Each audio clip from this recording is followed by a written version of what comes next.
There is a village, hidden deep in the folds of an old forest. The kind that doesn't appear on tourist maps, and where cell signals vanish like breath on cold glass. The villagers call it Salomir, and at its heart stands a tree.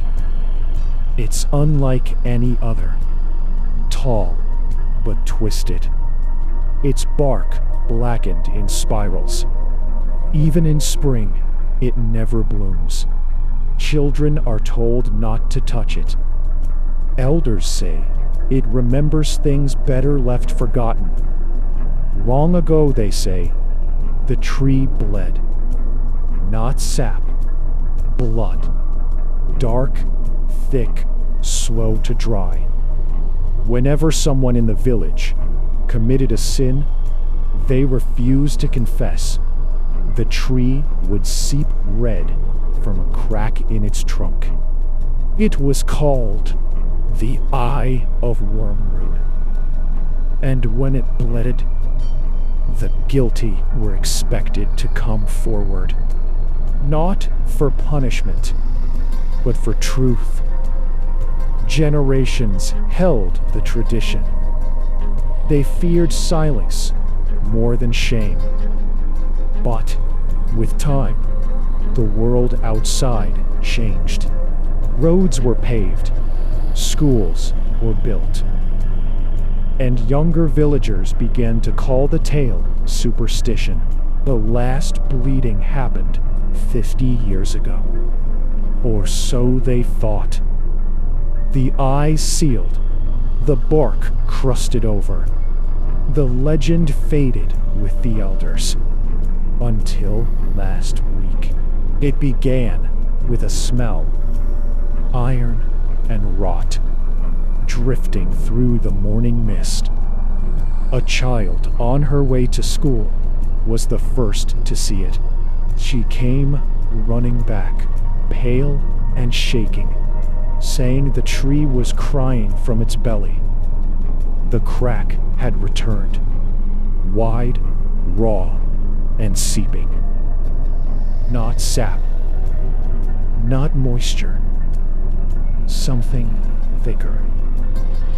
At first, the village thought it was a prank, but when they gathered near the tree, the air changed. Birds stopped singing. Dogs refused to approach.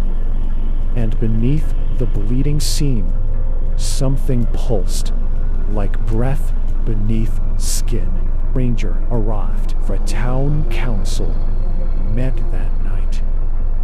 Some urged silence, not wanting attention from press or outsiders. Others whispered of old sins, never spoken. Names that disappeared. Deals made in secret. 2 days later, a stranger arrived. He claimed to be a researcher. Folklore studies from a northern university. But no one invited him. He asked too many questions about the tree, about the last person to vanish here. Back in 1974, a woman named Marta who never came home from the woods. Her case had gone cold. Her fiancé never spoke of it again until the stranger knocked on his door. The next morning, both were gone. Their footsteps led to the tree.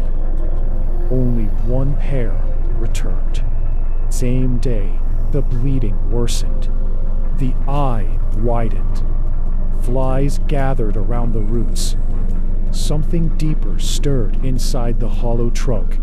Not movement, but memory. As if the tree wasn't bleeding because of a sin, but because it remembered what was buried. The town has grown quiet again. The children are no longer allowed near the forest's edge. The bark around the eye pulses faintly, like it's listening. And the oldest woman in the village, one of the last who remembers Marta, says something chilling. It never wanted justice.